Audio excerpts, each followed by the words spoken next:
ही नॉर्मल जेका आहे सा चीची आहे असांजी हथ में। आम तौर ते इहो ख़्यालु कयो वञे थो त चीचूं जेके आहिनि से उहे ज़हरीलियूं आहिनि। इहा जेका आहे सा सिर्फ़ु हिकिड़ी माण्हुनि में ग़लतफ़हमी आहे त चीचूं जेके आहिनि से ज़हरीलियूं आहिनि। असुलु ॻाल्हि इहा आहे त चीचियुनि में को बि ज़हर कंहिं बि क़िस्म जो कोन्ह थींदो आहे। पाकिस्तान में अहिड़ी का बि चीची कोन्ह थी मिले जंहिंमें ज़हर हुजे, बल्कि दुनिया में बि शायदि अहिड़ी का चीची कोन्ह थी मिले जंहिंमें जेको आहे सो ज़हर हुजे। चीचियुनि में जेको आहे सो ज़हर कोन्ह थींदो आहे, चाहे कहिड़े क़िस्म जी का बि चीची हुजे। इहो सिर्फ़ु हिकिड़ी जेका आहे सा माण्हुनि में ग़लतफ़हमी आहे त चीचियूं जेके आहिनि से इहे ज़हरीलियूं आहिनि। आम तौर ते इहो सम्झो वञे थो त हणखण जेका आहे उहा जेका आहे सा ज़हरीली थींदी आहे। हणखण बि चीची जी हिकिड़ी क़िस्म आहे ऐं उनजो नालो पोइ उनजे करे हण ऐं खण जेको आहे सो रखियो वियो आहे त हीअ जेका आहे सा ज़हरीली आहे। जो माण्हू कंहिंखे चकरु हणंदी त माण्हू उते जो उते मरी वेंदो हुयो। त असुलु ॻाल्हि ईअं न आहे त हणखण बि ग़ैर ज़हरीली थींदी आहे। गोहू जे बारे में अव्हांजो छा ख़्यालु आहे? गोहूं जेके आहिनि उहे बि चीची जी नस्ल मां ई आहिनि, बल्कि उहे त चीची खां वॾियूं जेके आहिनि से इहे असल में रेड़ियूं पाईंदड़ जानवर आहिनि। नांग आहिनि, चीचियूं आहिनि, इहे जेके आहिनि से रेड़ियूं गोहूं आहिनि। इहे रेड़ियूं पाईंदड़ जानवर में अचनि थियूं। त गोहूं जेके आहिनि उहे बि ग़ैर ज़हरीलियूं आहिनि। हा, एतिरो आहे जो उनजा नोह जेके आहिनि से तेज़ थींदा आहिनि, कंहिंखे ज़ख़्मी करे सघे थी, या उनजा ॾंद जेके आहिनि से तेज़ थींदा आहिनि जंहिंसां हू जेका आहे सा ज़ख़्मी करे सघे थी। ऐं इहो बि आहे जो उनजे वात में जेके आहिनि जरासीम थींदा आहिनि काफ़ी सारा, जंहिंजे करे उहो ज़ख़्म ख़राबु थी वेंदो आहे, ज़ख़्म जे ख़राबु थियण जो ख़दशो हूंदो आहे। बाक़ी गोह में बि कंहिं बि क़िस्म जो को बि ज़हर कोन्ह हूंदो आहे।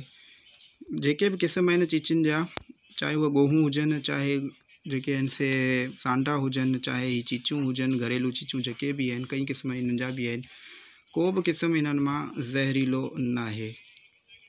पाकिस्तान में छा सॼी दुनिया में को बि चीचियुनि जो अहिड़ो क़िस्म कोन्हे जेको मौतमार हुजे, जेको घणो ज़हरीलो हुजे।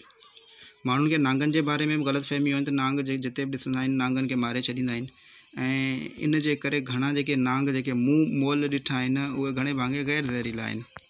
ज़हरीला नांगनि जी निस्बत अॼुकल्ह जेके आहिनि से ग़ैर ज़हरीला नांग मारिजी वेंदा आहिनि, जंहिंजो वॾे में वॾो नुक़सानु इहो थियो आहे जो फसलुनि में कुआ वधी विया आहिनि। हाणे कुअनि जे वधण जो जेको सबबु आहे उहो इहो ई आहे त नांग जेके आहिनि से नांग जेके आहिनि से उहे उते फसलुनि में आहिनि कोन। नांग जेके आहिनि से मारिजी विया आहिनि। माण्हू जेके आहिनि से इन्हनि खां ख़ौफ़ खाइनि था। माण्हुनि खे इहो ख़बर हुजणु खपे त कहिड़ी शइ ज़हरीली आहे, कहिड़ी शइ ग़ैर ज़हरीली आहे। जेके ग़लतफ़हमियूं आहिनि माण्हुनि जे विच में उहे जेके आहिनि से ख़तमु करणु खपनि। मूंखां बि हिननि चीचियुनि जे बारे में कई अहिड़ा सुवाल हमेशह थींदा रहिया आहिनि त छा चीचियूं जेके आहिनि से ज़हरीलियूं आहिनि, चीची जेकॾहिं चक्कर हणे त पोइ छा थींदो।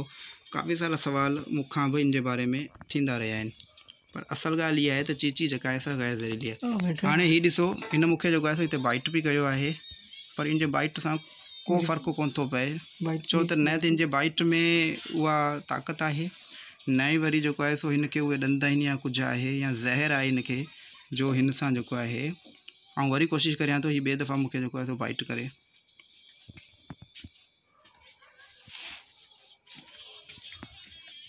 हीउ ॾिसो, हिन वरी ॿिए दफ़ा मूंखे बाइट कई आहे, पर असुलु ॻाल्हि इहा आहे त हिन में कंहिं बि क़िस्म जो को बि ज़हर कोन्हे ऐं हिन सां जेको आहे सो को बि अहिड़ो नुक़सानु कोन्हे। का वॾी ॻाल्हि कोन्हे, जेकॾहिं चीची कंहिंखे बाइट करे थी, चकु हणे थी, त अहिड़ो को बि हिन जो नुक़सानु कोन्हे।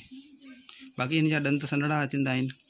हीउ तव्हां जेकॾहिं हिन कैमरा ते नज़र अची सघनि त हिन जा जेके आहिनि से सन्हड़ा ॾंद थींदा आहिनि, पर उहे बि एतिरो कोन्हे। ॾिसो, को बि निशान बि कंहिं बि क़िस्म जो कोन्हे थियो। हू बिल्कुलु बेज़हर आहिनि, बल्कि माहौल दोस्त आहिनि।